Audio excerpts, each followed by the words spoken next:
Yo, yo, yo. Welcome to another episode of the Around the 412 Fantasy Football Show.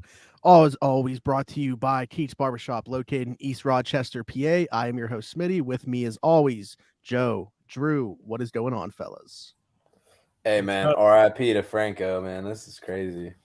I'm sorry, the Grinch. The Grinch is here as well. Yeah. I will say this somehow, in a weird way, plays into my only fantasy pick. But yes, rest in peace, Franco Harris. Are you guys still? So I'm not. I honestly probably shouldn't be on the show. We should have like Chad come on here and make a guest appearance because I am no longer playing in any fantasy football leagues. And it's only week 2 of the playoffs. So yeah, in a way, like pros and cons. I got nothing to worry about this weekend. You just kind of sit there and enjoy football itself. But it's just wild to not be playing fantasy football at this point. I had 4 years in a row of winning one league, and I didn't even make the playoffs in that league this year. Yeah, I have 4 leagues that I'm still in. Had a couple of tough losses last week. Shout out Miles Sanders. Shout out Donta Foreman for his -0.1 points. Really strong playoff performance off the waiver wire. Get what you paid for. But I got 2 dynasty leagues that I'm looking pretty good in that I should have a chance at taking some things home. And I have a couple leagues that I was one was an auction draft, which is what I'm most proud of because I feel like if you picked at the beginning of the draft, you probably had a tough year. Depending on who you picked in the back half of the draft, like you may have done well and took like a Devonta Adams and say like a Joe Mixon, and maybe you lucked into getting Kelsey like in the second or third round late, avoided Kyle Pitts, or you were like me and went Najee, Mixon, Kyle Pitts, and then your season was over. But I feel like if you were in the middle of the draft this year, you got like Justin Jefferson, Cooper Kupp while he was healthy. You got a lot of good players in the middle of the draft with a auction style or salary cap style. There's none of that. I had the top record in our league. Got the bias, so that was just guys that I thought throughout the year. So my team has A.J. Brown, Stephon Diggs, picked up Justin Fields off the waiver wire. Looking to make some noise with that one. But yeah, we'll see what happens. And nothing that happened in the first, 13, 14 weeks of the regular season matters. As we saw last week, anything can really happen in the playoffs. And really, you're just trying to get a chance at the dance and see if you can make it happen. So we'll see. Yeah, that's one team that I made the playoffs with. I had Jonathan Taylor and Pat Fryermuth on that same roster. Yeah, good night, sweet friends. As much as Jerick McKinnon wanted to win that football game for me, what he a guy! Quite enough. So yeah, is Chad in here yet? Where's Chad at? I need to talk to Chad about Jerick McKinnon versus Isaiah Pacheco. And who's the one? He said Ronald Jones. He said if Ronald Jones is active, he's going to score more points. Yeah, that's right. Jerick McKinnon in this. Unfortunately, he did not score more points than the RB1 last week. I mean, so happens. I get the logic behind if you think Kansas City was going to blow Houston out of the water, like maybe he wouldn't be as involved. But man, especially once that game started. And then Pacheco fumbles. Like, I mean, we're gonna talk about that more because Jerick McKinnon took over that backfield. I mean, it's gonna scroll on the bottom here very shortly. Look at where we got him collectively ranked this week. Bam, you're seeing his name right now. Imagine thinking at the beginning of the year you would see Jerick McKinnon top 10 during the playoffs. Dude's balling, and it's so interesting. I feel like this happens in Kansas City like every year. Like they just find like a random guy, just comes out of nowhere. They're like every year, Drew's like, stay away from CEH. He's a fraud. I'm right about that. Like, I know. And then everyone's like, no, this is his year. Like he was sick. He popped a lung, like whatever. And then like by like week 10, they have some dude that wasn't on the team at the start of the year putting up like crazy numbers. It's unbelievable how they do it. He's going to be a league winner this year. I don't think he's going to stop. McKinnon. I don't think so either. What is that? What do they finish out with schedule wise? So let's see. This week. Kansas City has Seattle, and then they have Denver. Denver's going to be a tough matchup, but as somebody that's like a PPR back, it might play into his favor. McKinnon's going to do better. Seattle and Denver. All right. All right, let's get into some injury stuff. Big one here, obviously. I didn't rank him, but he came in at the back end. I mean, there's a possibility, I guess, that he could play, not expected. You guys didn't rank him, but I did. I think he's going to play. Just because of the divisional matchup and, like, the implications of, like, the Cowboys-Eagles game, I think they're going to at least try. Well, I couldn't not rank him. He's so good. Right. The way that it was being talked about, just 24, 48 hours ago was if this could not just be like a 1 week thing, like it might be multiple weeks. It might be the rest of the regular season and then he returns in the playoffs. But yeah, it sounds like the door is definitely open for him, at least more than Lamar Jackson, who it sounds like is still going to be out. But anyways, Jalen Hurts is who we're talking about here. Dealing with a shoulder injury. Obviously avoided what was originally they thought it might even be a broken collarbone. But Jalen Hurts dealing with a shoulder injury. What do we think about this, Drew? So my guess is he probably has an AC joint sprain, what we see in Roethlisberger all the time. Well, when he was playing, I don't think he's going to play because they only need to win one more game and they clinch home field, let alone the division. So they don't need him this week. They can let him have the 1 week, let Gardner Minshew play. You never know. I think Nick Sirianni's offense is pretty easy enough for him. Oh, who it is. Old man, Grinch. Let Gardner Minshew play. I think that their offense isn't that bad. I think it's fantasy friendly for him to step in and be serviceable. So I think Minshew plays. I think that Jalen Hurts misses this week. He comes back against New Orleans, beats them. They clinch home field, and there's no point in risking him yet, in my opinion. Yeah, it's always interesting in scenarios like this, like as the fans, like on one hand, like we don't really care about the health of players and want to see like our teams win. But there's also the element of like Jalen Hurts, like that he wants to be in there in that game. Yeah. And like is going to be doing everything he can. And like if your leader is out there saying like, dude, let me in, like are they really going to hold him back and like protect him almost from himself? Like I don't know if Sirianni's going to do that. I mean, if it gets worse, though, that costs them potentially the Super Bowl. So if that's what they want to do, that's up to them. I just don't think it makes sense yet. I would rather let him sit a week and then let him come back later on. They'll get that one win that they need, and he won't have to fight the rust off. But if he makes it worse and then he has to sit until the divisional round of the NFC playoffs, then he might be facing much bigger ramifications if he doesn't play for a few weeks and then he has some rust issues. Is history repeating itself? Philadelphia has a potential MVP caliber quarterback getting hurt at the end of the year. If Minshew took the Super Bowl, that would be hilarious, to be honest. He was living in a van last year, and if he ends up at the Super Bowl, I'd be fired up for him. Future Steelers backup quarterback, Gardner Minshew, by the way. No way. We'll be kissing titties next year, too. Kamara or Evans flex? I just pulled up Joe's chart so I can get a better sense. Kamara's been struggling lately, like heavy. He has, but they have Cleveland, right? Yes, and Cleveland is supposed to be freezing. They have the lowest like over under, like it's like 32 points total or something like that. Mm-hmm. I am really worried about Kamara. Like they're not really utilizing anyone in that offense well.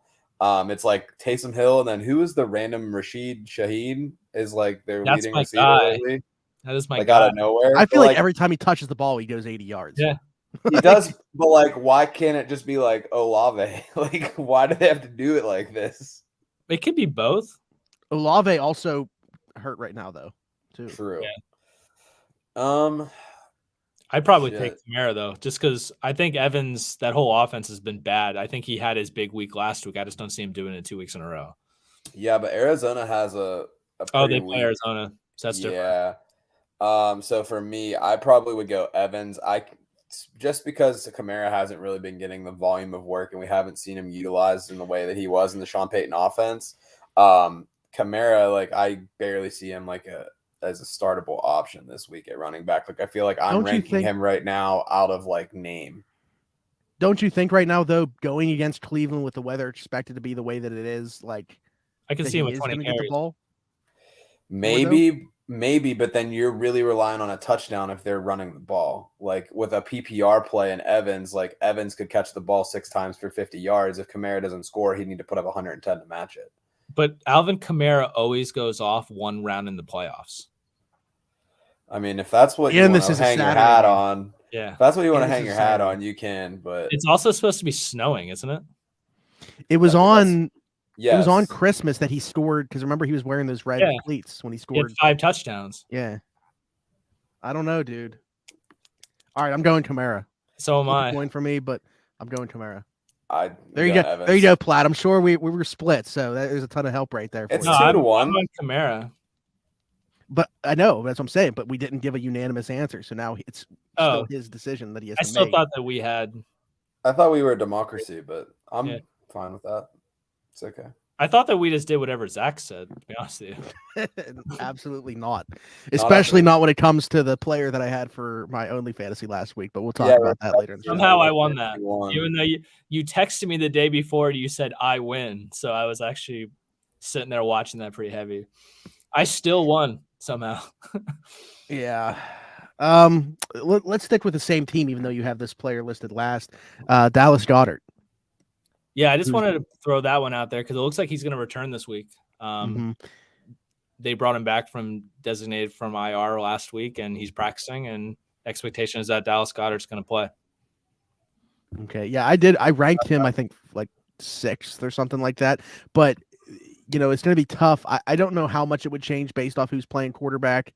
But yeah, there was a chance last week for him to return. We were talking about it a little bit. Didn't end up happening. So I think this is the week. But yeah, we'll see if it happens for sure. I don't even want to talk about this guy just because I said my season ended with him getting going out on the first drive. Jonathan Taylor, obviously not going to be available for anybody that does have him and somehow survived winning their game last week. High ankle sprain, done for the year. Better luck next year. Is he the worst number 1 overall pick ever? I feel like this happens every year though. Like the number 1 pick always, for whatever reason, just struggles with injury. Saquon, but I'm fine with getting hurt and not playing, but he played most of the games this season and was hurt. Awful. But he was hurt. Mm-hmm. He's been dealing with this high ankle sprain for months. I don't know. I regret just not taking McCaffrey in the one place that I had first overall. I will never do that again. I mean, how did I convince myself that old Matt Ryan was going to make that offense better? It could be a completely different scenario if CMC was going 1. Honestly, when I won, the way we decided that draft order is you had to pick which college team was going to have the most points that week, and I had the first choice of pick. It was the week before, so it was Labor Day weekend, opening weekend of college football. So I was actually going to pick 4th and just say, all right, just give me the first receiver off the board and take a tight end on the way back. And I was like, no, don't get cute, just take the first pick. Regret. I regret not taking Justin Jefferson first. That's who I wanted first overall at the beginning of the year. I think if I had to re-rank picks, I probably would go Eckler 1, CMC 2, and then Justin Jefferson 3. Justin Jefferson went 3rd in a redraft that I'm in, and everybody laughed at the person. Was there a scenario where if you could go back that you would take Kelsey first overall? Yes, absolutely. Because he's been the only good tight end all year. Mark Andrews has not been good. Yeah, speaking of people that are banged up. Yeah. He's just clearing away the best tight end. Yeah. Dylan dealing with a concussion. Yeah, he already know about this one. He already got cleared, so I don't know if he ever had a concussion, if it was just precautionary on Monday night, but he's back, ready to roll. He's already practicing. Yeah, I was refusing to watch that game with LaFleur seemingly going against Aaron Jones in fantasy early on in that game. Ended up scoring a touchdown, but early on it was A.J. Dillon was just taking every drive, dominating touches. He finally looked good. He's looked pretty crappy this year, honestly, and finally looked last year A.J. Dillon. That was will they bring Aaron Jones back because he looks so good and his thighs are so big? But the thighs are huge. I don't know. And it'll be interesting. The A.J. Dillon that made Drew go out on a limb with the Packers running backs. Hey, let's be honest here. If they would have went with what I said, do you think that they have more wins right now than they do? No, they suck. Their offense is terrible, though. Oh, for sure. Their strengths.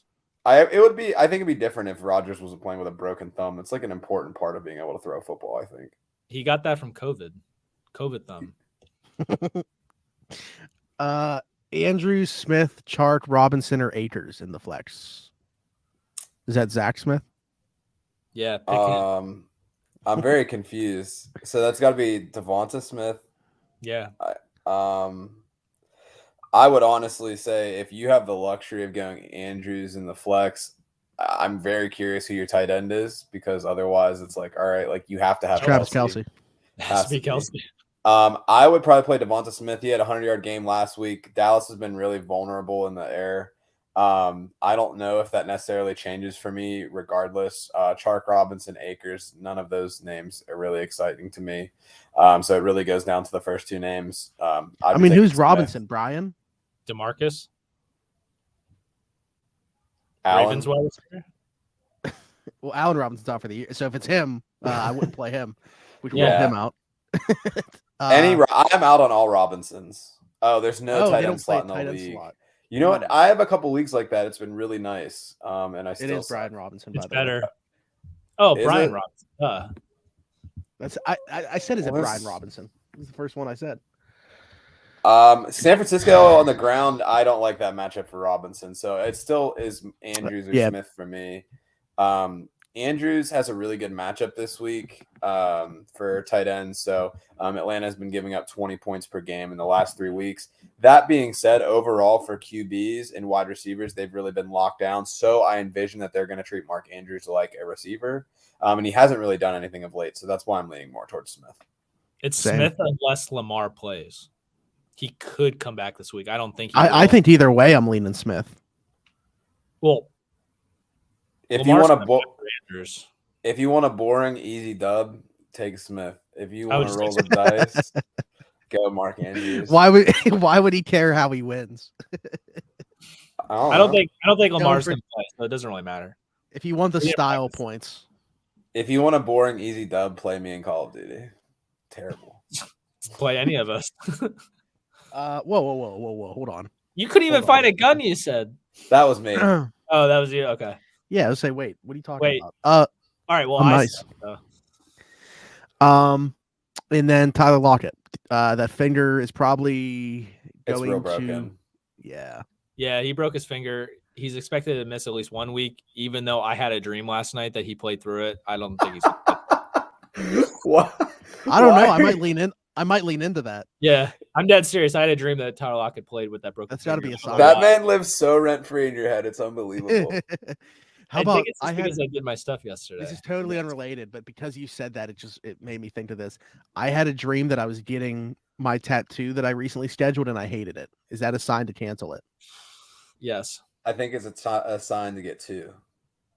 I think it's just delay it. Or do I just like totally switch it up and get something else? Get the same thing, and if you hate it, just get it altered. Is this the first time that you've gone to this tattoo artist? No, he did my other leg as well. Oh, then you're fine. Yeah.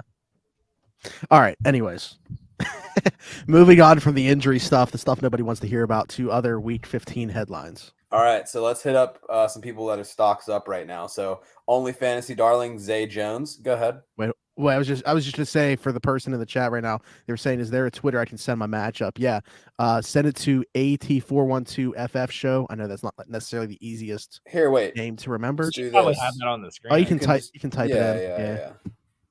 I feel like we should always have that on the screen somewhere. You make a decent point, I guess. Is it not on there?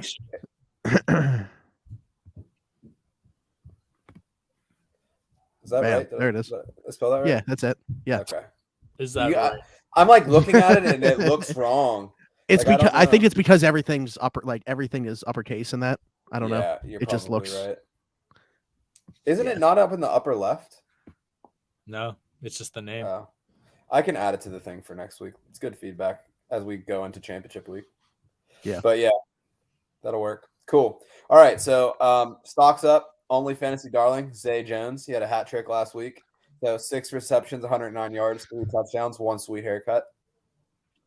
There was a lot of questions about what would happen with Dameon Pierce leaving the Texans with his injury. Dare Ogunbowale started the game for him, but it was actually Yeah, you're right. But Royce Freeman actually took over the game, really. He was easily the top back. He had 22 snaps on the first and second downs to 12 for the rest of the team. So it looks like if you are going to start somebody from Houston, that it's going to be Royce Freeman. Hold on. So I don't know if I – go ahead. Can I counter that? I don't think that Royce Freeman's the guy you want to. I don't want to start either of them. I think that it's entirely game script dependent, and because they somehow were in that game last week, that's why Royce Freeman was getting that touches. If they're behind, I think that you're going to want a Gumbawale or Burkhead, right? Well, the thing is that you don't know. So it's like if Freeman's getting the early down work, which Ugumbawale was getting, does he now kick into the third down back role, or does he just get moved from the lineup and Burkhead continues to go on third downs? I think it's a fade. So yeah, I think that it's a fade. But there was like some optimism about what was going to happen, like who was going to take over. So not a league winner on that regard. There's Chris Moore. Chris Moore, he's been getting his catches at least. We'll see what happens. Stock down. Miles Sanders held under 50 yards, didn't have a touchdown last week. Didn't have a single touch in the first quarter, which is pretty frustrating. Sirianni after the game said that they need to get him the ball more. If we're thinking about like random things that happened in that game, so Jalen Hurts, he did get injured, but he ran the ball 17 times. It's only the 25th time in history that a quarterback's run 17 or more times in a game. So I don't think that like it's a long-term thing to have to worry about. It's just a really weird game for Miles Sanders. Unfortunate that it comes in the playoff matchup, but he's getting double-digit carries in every game. You have to continue to play him. Dallas is a tough matchup, but I don't think there's someone on the bench that you're likely going to be able to throw in there for him. But we'll see what happens. Other player that's kind of on the decline here, mentioned at the beginning of the show, Pat Freiermuth. We can see it just as Steelers fans watching the game that he's visibly trying to play through an injury. They're holding him off the field quite a bit, but he didn't have a single catch last week. He didn't even have a single target last week, and that's including plays that were called back for penalties. He's been playing a reduced role and 11 personnel on the field, so they aren't throwing him on there. Played 15 out of 33 snaps and 11 personnel. And Zach Gentry and Connor Hayward have kind of been stepping up, and that remains. I honestly don't know if I can play him this week, just seeing what I've seen from him, unless I'm seeing like full participant in practice, like for multiple days this week. So I don't know, Zach, have you looked at the practice reports at all for the Steelers this week? He's been a full participant each of the last 2 days. Even though yesterday was a simulated one, they didn't actually practice. He was a full participant today. In practice. I don't know if this is injury related. I think this is more of they don't want him to pass. Well, it definitely was last week. He could be healthy now, but after he couldn't make any cuts last week. After the game, I found out he was in that boot until Thursday. So yeah, okay. If I would have known that, I would have not played him. But either way, here we are.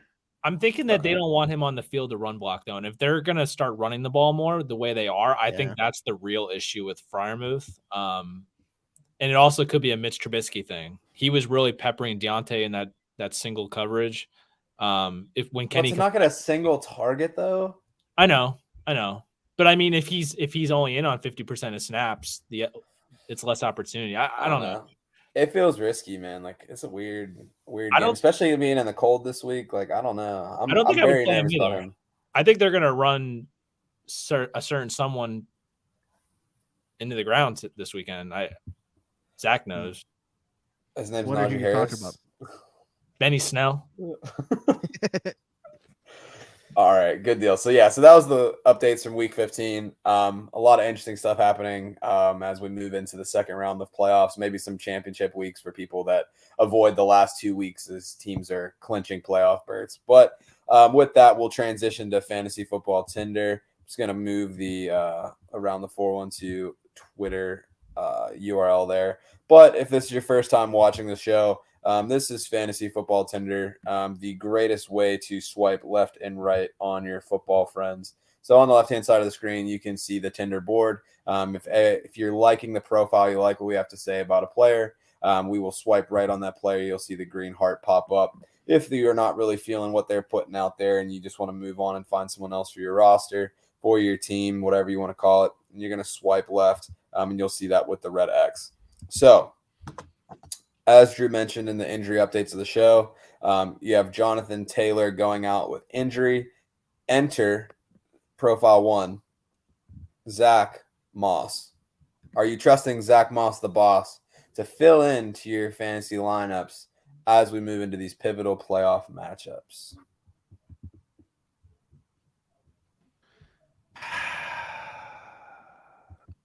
I don't know. I'm so torn on this just because I didn't see anything from him in Buffalo. Right? Right. They gave him every opportunity and like he just did nothing with it. And he was always hurt though. They spent a decent draft pick in him too, so it's like you think that they would give him, like you said, every opportunity to show something, and then to basically have him be just a part of a deal for Nyheim Hines. I don't know. What is his? How many snaps did he play in that game? He had a ton. He had like he was on the field for 67% of the snaps once Jonathan Taylor went down. So he had 67% of snaps, 24 carries, and 1 target. Deion Jackson had 32% of the snaps, 13 carries, 1 target. Yeah, so I was going to say, I was going to ask about Deion just because I didn't know what his involvement was still like afterwards, because like you would think he would still have somewhat of a role. I'm going to swipe left on this. I don't believe in the player. Okay. So Grinch. I'm the same boat as him. I'm really torn on it. I think that what happened last week with the amount of carries he had was a mirage. I think that because they were up so much that they just ran the ball constantly. And if they're down, I feel like Deion Jackson's going to get more work. But I also look at the matchup, and I mean, San Diego, even though your charts say they've been good the last San Diego. Oh, wow, throwback. Wow. Whoa. That was bad. Maybe I just wish they were there because they don't have their own stadium. Anyways, the Chargers, the Los Angeles Chargers, even though your chart says that they've been good against running backs the last few weeks, I still don't actually believe in that defense and their ability to stop the run. I do not advise fading that chart. I saw it last week with my only fantasy pick. I don't know if I'd do this. All right, so Drew, you're swiping left as well. Well, I'm going to swipe left not because of the chart. I think that they're going to be down. Like, the offense for the Chargers was bad last week, and I think that they really need to bounce back and put some points up. I don't think that Zach Moss is going to have the opportunity because they're going to be trailing. I want to say, too, so I'm looking at something with Zach Moss with his touches inside the 20 and inside the 10. I mean, have you ever seen anybody do less with these amount of touches? He had 8 touches in the red zone, right? Yeah, and he had 8 attempts inside the 20, gained 8 yards. He had 3 attempts with inside the 10, got -6. That's so great. But so that's what I'm just wondering. Like, so based off that, I mean, how, I don't know that, Jeff Saturday has somebody on staff or he himself is looking at this, but how do you look at that and then continue to give him like, would they maybe be like, okay, it didn't work out with Zach Moss. Now Deion Jackson did these touches this week. I know how it is because he was never a coach in his life, and Zach Moss has a higher rating in Madden, which is probably how he gets ready for the games every week. So right. I think that they will play Moss. Personally, I think it's fool's gold. Tough matchup against Sandy. Damn it, Drew. Yeah. What do you guys think? What do you guys think? I think Sean Merriman's going to shut down that running game. I'm just really hoping that they can keep up with the Oakland Raiders in the division, honestly. But yeah, I think it's a tough matchup. Ever since, what was it? A couple weeks ago, they played who? Was it Kansas City? They played a really good game against Kansas City on defense, and I feel like since then they've kind of had some good momentum. Derrick Henry did Derrick Henry things last week, went for over 100, had a touchdown, but Zach Moss is also not Derrick Henry. It was Vegas. How did Jacobs do in that matchup? Because the other matchup could just be that the Dolphins just threw the ball a ton. What week was it? I'm just going to go to Josh Jacobs' stat line because he's also banged up. So it's like. You're saying Josh Jacobs against. So the last 3 weeks, okay, the Chargers faced Miami, which Jeff Wilson got hurt, and they barely ran the ball at all because they were down. So Tua just threw the ball a ton. Last week, Derrick Henry did Derrick Henry things. And then 3 weeks ago, Josh Jacobs went 26 for 144 and a touchdown. I think that number's kind of manipulated by the Dolphins 2 weeks ago. I mean, probably, but I also would put Raheem Mostert on one leg in the same category as Zach Moss. So it's like I wouldn't expect 100. Like I'm not expecting Zach Moss to run for 100 yards against. Yeah. I don't trust him in a playoff matchup, but I do trust him in like DFS. as an option. Sure. I could see that. Cool. I also still ranked him at number 20 this week. So yeah, I looked at it like I'm going through looking at all these matchups, and when it got down to like 16, 17, I was like, I don't like anybody. Yeah, it was tough. So, like, I think I ranked Moss too, just because of the volume he had. You didn't. I didn't. Mm-mm. I never remember my rankings. I do them on Tuesday mornings. All right, so moving on to Profile 2. If you did not know, Romeo Doubs returned from his ankle injury that he suffered on the first play of Week 9. He had a starting job as Christian Watson battled with injuries. And the Packers actually released Sammy Watkins, who returned back to the Ravens this week. But he actually was the leading receiver for the Green Bay Packers last week in terms of yards. Christian Watson's emergence has pushed him down the depth chart a little bit. But what do you guys think? How does this impact the Watson, Allen Lazard, Randall Cobb trio? Do you think they go back to Doubs, or do you think that the guys that are there kind of have solidified themselves enough for him to be like wide receiver 4 on that team? Well, Watson got the most targets, but the way that he ended the game, and it's been heavily scrutinized, him running the wrong route on what could have been a touchdown.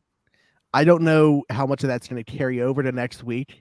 But how much do we talk about this with like Aaron Rodgers and his trust for his receivers? Is all of a sudden Christian Watson going to become like an afterthought because of this? Romeo Doubs was putting together some nice weeks before he got injured. So why do these have to be so tough this week? I feel like I can't. Yes, I don't have a clear thought like I normally do on a week-to-week basis. Complete guess right now. I'm going to say Christian Watson maintains the number 1 role in Green Bay. Okay, so it's a swipe left. Yeah, swipe left on Doubs. I agree. I'm going to swipe left. I didn't watch this game. It's Christmas season, so I was watching Christmas movies with my wife. But weak. Yeah, Bad Mom's You're Christmas. Jewish. You're Jewish. It doesn't even make sense. Respect Bad Mom's Christmas, Joe. Happy Hanukkah, by the way. Thank you. Anyways, I don't think that this is really a Christian Watson thing. I assume that Jalen Ramsey was covering him majority of the time. He's washed. I don't know. Jalen Ramsey's been terrible in coverage this year anyway, though. Has he been like? I still think that he's good enough to handle Christian Watson. Like, they're still both rookies that, I mean, Christian Watson's been hot, but like, they're not like it's Devontae Adams again.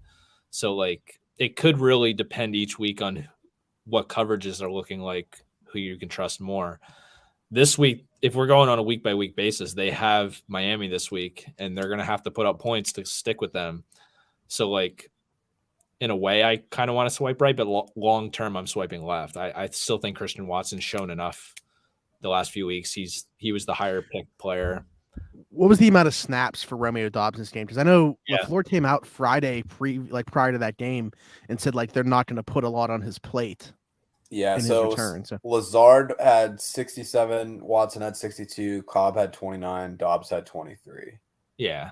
So 5 targets on 10 routes, though. Mm-hmm. And then Watson had 6 targets on 31 routes. He was being covered by Troy Hill majority of the time, according to Player Profiler. Oh, the Doubs was? Yeah. I think Rodgers gonna have a big week this week, actually. So I think that Doubs, like, I probably wouldn't play him in DFS I would play him in DFS just because, like, I think that he has that rapport, and I think that he's probably the most trusted receiver, sans Randall Cobb. But Randall Cobb somehow is the oldest, like, 28-year-old man ever. I think Green Bay has, like, probably their best offensive output in the passing season next week against Miami, or this week against Miami. But I don't think he's going to usurp Lazard or Watson from the starting roles that they have. It could diminish Cobb's role in the offense, but I don't see him jumping into like a top 2 guy. Yeah, no, me either. Is he fully healthy? I don't know if you guys saw anything, or is it just Green Bay trying to have one last hurrah if they win out and make the playoffs as a 7? I have no idea. I haven't seen anything about his health. Yeah, I mean, it's been, 4 or 5 weeks, so I would imagine that he's healthy.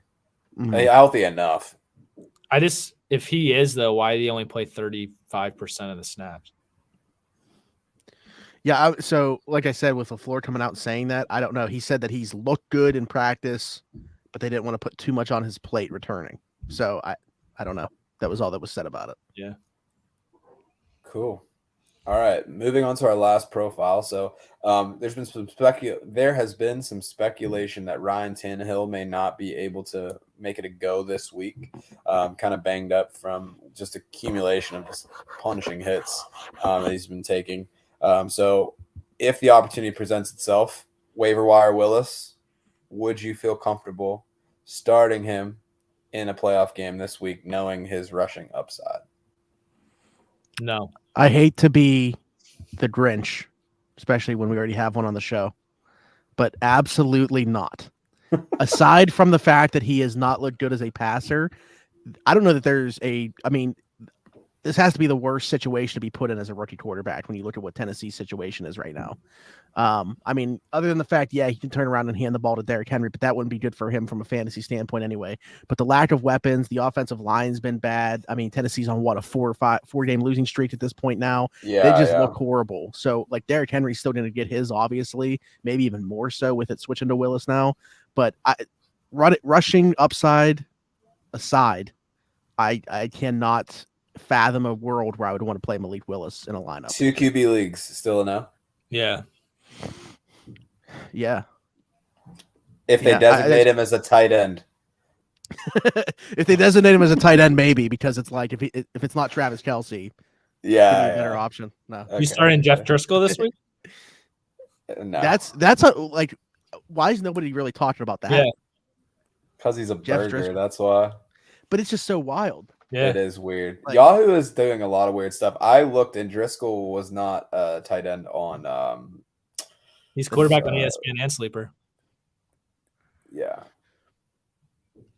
I'm going to say no for Malik Willis as well, but I do want you to respect Chiego Conquo when you say the lack of weapons.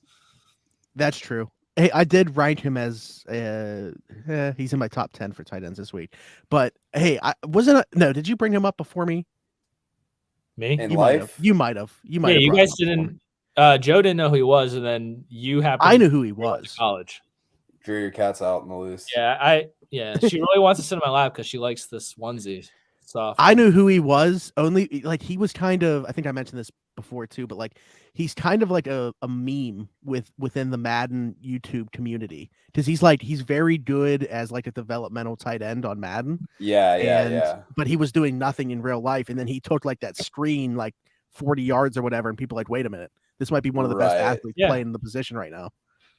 Yeah, I was a big fan when I saw him take that short pass against Kansas City and ran the way he did, because I was like, a tight end shouldn't move like this. I immediately added him in every one of our dynasty leagues, and he's been sitting on my taxi ever since.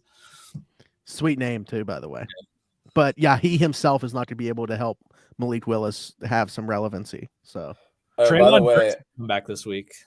We got boring easy dubs. He just tagged us in a photo on Twitter. So, okay, he's got Fields, Godwin, Waddle, Barkley, Jacobs, Mark Andrews in the flex, Tyler Bass, Tennessee defense. I wouldn't worry about it, my friend. You're gonna be just fine. I would still start Smith over Andrews, but you can be. The team he's playing is pretty good though too. Yeah. 4-team league. Oh, Tennessee is Houston this week. That's right. Yeah.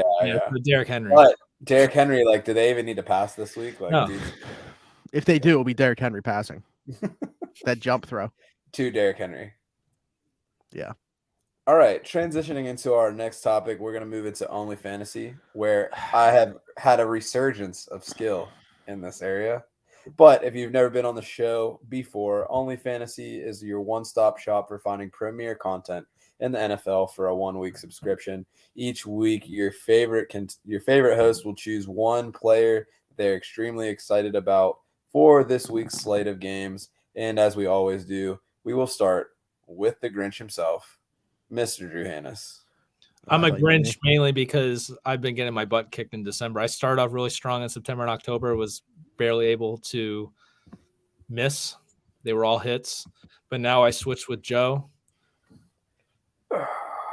So that being said, I figured I would make a choice that Joe would have made in September. Last week I had Isaiah Pacheco, who honestly, like, if he doesn't fumble, I feel like it could have went a different direction because he still had 15 carries for 86 yards, but they completely went away with him when he fumbled because they just didn't trust him the rest of the game, and that really hurt me.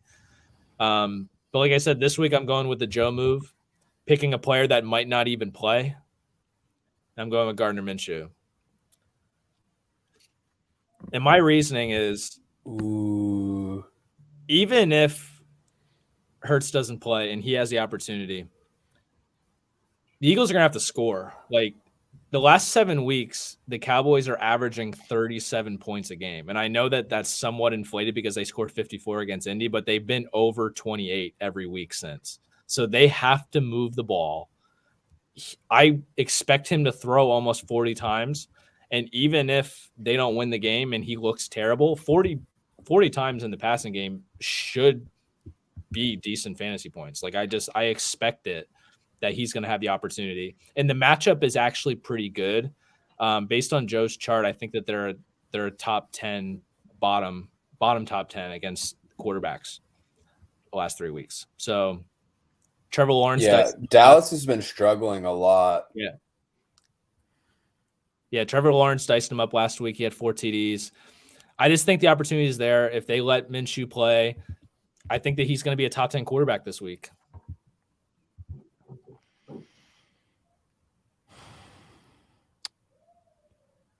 I don't know what I was doing in our Trevor Lawrence. Why would Trevor Lawrence last week? Gardner Minshew this week. Jags quarterback to former Jags quarterback. Just makes sense. Dicing up the Cowboys. And I really need a win this week, so Gardner, no pressure. Do I have to talk about mine now? Yes. Yeah. So this is a lesson for all of us. Do not fade Joe Frick's charts. Also, don't text Drew in the group chat the day before saying I win before the game's played. I think, was that about that though? Yeah, it was because Mike White was out, and I said that Mike. Yeah. Okay. Yeah. All right. So Zonovan Knight, the running back for the Jets, had by far his worst game as a pro. 13 carries for a whopping 23 yards, averaging 1.8 yards per carry, and did not receive a single target in the passing game either. And he is also now dealing with an ankle injury, but that's beside the point. Yeah. He did nothing in this football game, and it was going against the Detroit front seven that's a little bit banged up. No Mike White, so I thought maybe they'll rely on the ground. Nope. Zach Wilson, 35 attempts, threw 317 yards, couple touchdowns in his return to the lineup. So big L on that one. My pick for this week, a little bit of a homer pick. We're going Najee Harris going against the Raiders. I look at what Ramondre Stevenson did last week to them. Massive game for the Patriots before whatever that final play was, trying to pitch it back to Jacoby Myers, and then Jacoby Myers decides to throw it back to Mac Jones. Chandler Jones picks it off. It was awesome. Puts Mac Jones into his own grave, and then the rest is history. But the way that Ramondre Stevenson looked in that game against the Raiders' run defense, which was non-existent. I love Najee Harris this week for a few reasons. I mean, obviously what the Raiders have looked like, but also what the Steelers have looked like. They've been a basically top 10 efficient offense since their bye week in every category, especially on the ground. They've been able to do that since their bye week. He looks like a completely different running back. 5 touchdowns in the last 5 weeks. The only game that he didn't score a touchdown was against Atlanta, still had close to 100 yards in total. But last week against Carolina, 24 rushes, 86 yards, and a touchdown. Baltimore didn't really do much. He only had 15 touches total, 12 rushes, 33 yards, and a touchdown on the ground, 17 for 86. Game against Indy is the game that he left early, so he only played like the first half, but still in that game, 10 rushes, 35 yards, a touchdown. 20 carries, 90 yards, 2 touchdowns against Cincinnati, 20 carries, 99 yards against New Orleans. So how he's looked since the bye week really improved. And also Joe mentioned earlier in the show, the passing of Franco Harris. I just have a feeling like Najee's going to carry that with him into this game and try to have one of his best performances as a pro, wearing that same last name on the back of his jersey and being a Steelers running back. It just seems like this is like a performance waiting to happen from Najee Harris. So love Najee this week. Love it. And I feel like he's like one of those guys that's like in the cold. Like you just like that's not somebody you want to tackle. Weather like, factor. just, yeah. I mean, there's a lot of things that are trending good here for Najee Harris to have a massive game. Yeah. Good deal. All right. So respect OF1 right here, right now, fellas. I'm 1 for 1 in the playoffs. Oh, this sucks. Dalvin Cook, baby. Loved how they used him when they were on the comeback trail. The overtime obviously saved my ass a little bit. But he finished the day as RB2. He went 17 attempts for 95 yards. He also had 4 receptions for 95 yards and the touchdown there at the end of the game in the fourth quarter. So had 27 fantasy points. As I mentioned, I think he is going to be the league winner for people this year. If you had McKinnon and Cook, you're probably feeling really nice right now. As far as where I'm pivoting to for this week, taking a little bit more of a flyer just based off of the matchups, but I'm going to go with New York Giants receiver Darius Slayton. If we look at his last 4 weeks or last 5 weeks, he's had 10, 6, 8, 3 against Philadelphia, but I'm just throwing that out because that's just a tough game. And then 7 against Washington as far as his target share. He's been their consistent best wide receiver despite all the injuries they had. They had some players come back from injury last week, but I'm not too worried about it. Looking at the matchup this week for the New York Giants, Minnesota Vikings couldn't stop a nosebleed. They're consistently just getting torched in the air. In the last 3 weeks, they're giving up 45.8 points to receivers through the air, and I think that's going to continue. I think Daniel Jones is going to have a good game, and I think Darius Slayton is going to be the main beneficiary for that. So sorry about your luck, Kenny Galladay. I know that you're back from injury. I know that you're getting a lot of money, but it's time to slay, baby. So riding the sleigh home Christmas Eve, taking it with to the bank. I love it. Yeah, I like it too. Santa Slayton. My favorite hoe. This is, by the way, I mean, I don't even know how to. This is just a very different pick than we haven't come close to like a Giants receiver. I feel like this year, a pass catcher in general, Darius Slayton is just very different. So I love it. Thank you. Surprisingly, no Kenny Galladay early in the season or anything like that. So it's surprising. It's just all this Ohio air that I'm taking in right now. That might be it. Me. Yeah. Toe up. All right, Drew, what you got on the DFS? This will actually be pretty quick because we talked about a lot of these players. And then thank God. Yeah. So a quarterback went with Gardner Minshew. I already talked about Gardner Minshew. He was only at 4,100 because it's a week behind with the pricing. So he's essentially free. If I'm right about him having to throw the ball a ton and getting some garbage points, and maybe they are competitive with the Cowboys, you never know. I do think that he'll pay off for his 4,100. And then at running back, Derrick Henry plays the Texans. Do I have to say more? No. Nope. And then I went with Zach Moss as my RB2 just because if that volume is real, his price point was essentially absurd for a starting running back. So he was a must play at RB2. If he doesn't pay off, hopefully these other guys pay off and make up for him. My wide receiver 1, I went with Darius Slayton actually. So that's funny that Joe already talked about him. So that's nice and easy. And then I went with Adam Thielen as my wide receiver 2. The matchup looks good. And he just didn't get a lot last week. Everything was Justin Jefferson and KJ Osborne. I just think that maybe this is his week. And is this how you're like counterbalancing the fact that you're probably paying a premium for Derrick Henry? Yes. Yeah. And I had to pay up on Jerick McKinnon a little bit. Surprisingly. Oh, sorry, spoiler. Yeah, so Jerick McKinnon is in my flex. And I had to pay up a little bit for him because his price went up after his 2 big weeks. And then my final position at tight end, this one was a little tough for me because I really wanted to go after that matchup because there's a clear good matchup on the board for the Texans. And I had to sit there between Jordan Akins and Brevin Jordan. Jordan Akins got more work last week and he played more snaps. So I just went with Jordan Akins and hope that repeats itself. He had 6 targets last week, only 22 yards, but he did get a couple targets in the red zone. He did capitalize with a touchdown. Hopefully they have to move the ball a little more and he can get more than that because they were in short field majority of that game. So hopefully I think the big factor for that's going to be weather related because it's supposed to be like really cold in Tennessee. Yeah. So that could be the only downside to it. But I like the play. I think I didn't realize that Akins had out snapped him because I ranked Jordan 14th because that matchup is so good. Yeah, they were both like near 50%, but Akins was at 60 and he played a little more. So I just rolled with that. Obviously, they're so split that it could end up being Brevin Jordan I missed, but they were both free. So based on the matchup, they were a must play for me. And then last week, we didn't do very good. I took Mike White out for Zach Wilson, and we ended up scoring about 124 points. You might have been able to make your money back, depending on what format you played, but it was a tough week. And then also keep in mind the main slate doesn't really exist this week because there's very rarely any Sunday games. So I went with the Thursday through Monday because I didn't want to play 4 Sunday games, and then the Saturdays roll out. So right, you'll want to be with what you decide. Who was the defense? Oh, I went with the Bucks. I had to pay down there, and they've just been so bad that I just feel like their defense needs to keep them in it. Hopefully they can get a defense. I mean, they're going to be playing right. Yeah, I was going to say with the matchup that they have, you can't really beat it. I'd say they're a top 8 play this week. Who did they play this week? Because I actually forgot. They play Atlanta. Arizona.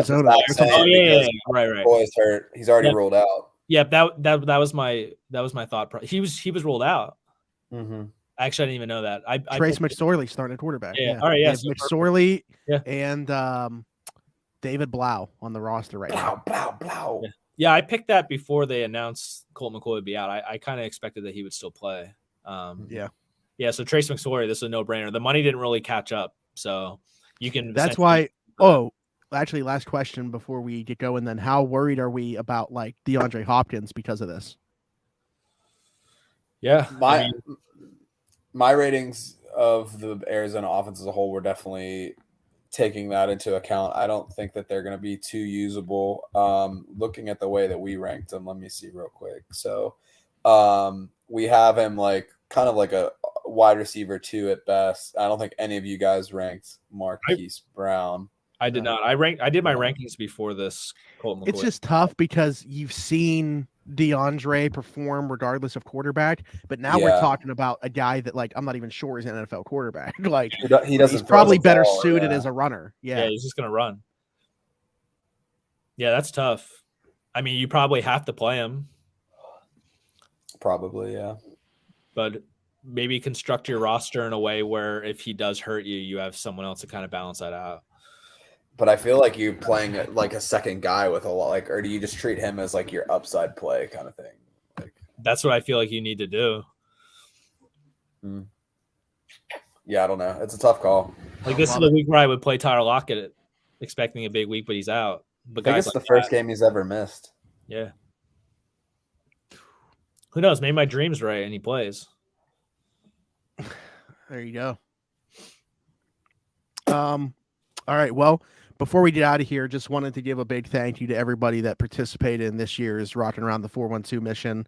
No gifts left in my house at this time. We went to the Salvation Army yesterday and dropped the stuff off there for the 15 kids that we adopted through that. We had already taken care of the other few families that we had gotten the gifts for. So nothing left in the house, which, was great. But there were boxes surrounding me, and I really didn't have much wiggle room with my chair here, so it's nice to have some more room, but I love it. Can't thank everybody enough for participating in that. And once again, big shout out to Kaylee because, due to her generosity and realizing her situation and a way to make a light still come from that in Dalton's name to be able to do that with the Salvation Army. I was telling Drew before Joe joined and before we started the show, I ended up spending like close to 3 hours there yesterday when we dropped the stuff off, just learning about what they do with the building and stuff. Because it's literally like 7 minutes from my house and I've never been there in my life. Like I didn't even know where it was. And I put it in my GPS and I'm like, this is like right by the Sheets in Rochester. and end up going there and walking in. They have a church set up there. They have 55 kids there that come there after school every day and do these programs that they have set up. The director's husband teaches the kids guitar or drums, whichever one they want to get into. They do a bunch of arts and crafts stuff. The building itself is also used as a food bank. Like, there's so much stuff that goes on at this place that's just so awesome. And also what I was saying is, what's great about this is, so I cut off donations this past Saturday, so I know how much money we had to have, like, to wiggle with. We ended up raising, by the way, like just over $5,800 this year, which is great. So again, big shout out to everybody. But what I was telling Drew was, the reason that I do that, and I know how much money I have to work with, I always end up having a little bit left over at the end because I shop for all the families, and then that last little bit that comes through on like Friday or Saturday ends up going into my account afterwards, because it also takes like somewhere between 1 to 3 days to go into my bank account from GoFundMe. So we have about $500 that I'm also going to be able to donate to the Salvation Army, just as a monetary donation for whatever they want to do. I know that they recently just put a homeless family into a home, and they have to pay like their first year's worth of utilities and stuff like that. Whatever they decide to do with that, after learning about them yesterday, I have full trust that that's going to go to the best possible place. So once again, big shout out to everybody that was a part of this year's mission. I can't wait for you guys to see the pictures and videos of some kids opening their gifts, and which you guys were able to make possible. As always, I want to also highlight Isla Keen, the 2-year-old daughter of my friend Dalton, who tragically passed away in October of this year and was a big part of this year's mission. You just heard me mention the name Kaylee. That is her mother. Isla was originally supposed to be one of the Rockin' Around the 412 children, but her mother recognizing, like, hey, listen, we have, from a financial standpoint, a ton of support around us. Isla's still going to have a very good Christmas. How can we, like, pay it forward? And that's how the Salvation Army came into play for us this year, was through that. But Isla herself does have a GoFundMe set up. I will have that in the description of this, wherever you're watching or listening. You won't see the GoFundMe one anymore, unfortunately, until we get rolling next year for next year's fantasy football show, because we don't kick off the mission until July. But again, really cool mission this year. It felt a little bit different, obviously, with the tragedy that a lot of us in this area suffered in October, but being able to find a way to make a light and do this in Dalton's name. I should mention that, by the way. When we went there yesterday and dropped everything off, we made sure that they knew why we were doing it, and it was all done in Dalton's name. So, very thankful for that as well. And they're awesome over there. So if you guys ever want to, they have a Facebook page that you guys can check out as well, Salvation Army of Rochester, PA. You can like it there, and they post updates about what they're doing all the time. So, but I could keep rambling on, but I won't. I will let you guys get to setting your lineups for this week's fantasy football playoffs that I don't get to take part in. So if you're still playing, wish you the best of luck. But yeah, we will see you guys next week for what is probably your championship, I would assume. Until then, for Drew, for Joe, for Smitty, this has been the Around the 412 Fantasy Football Show. We'll see you guys next week. Bye-bye.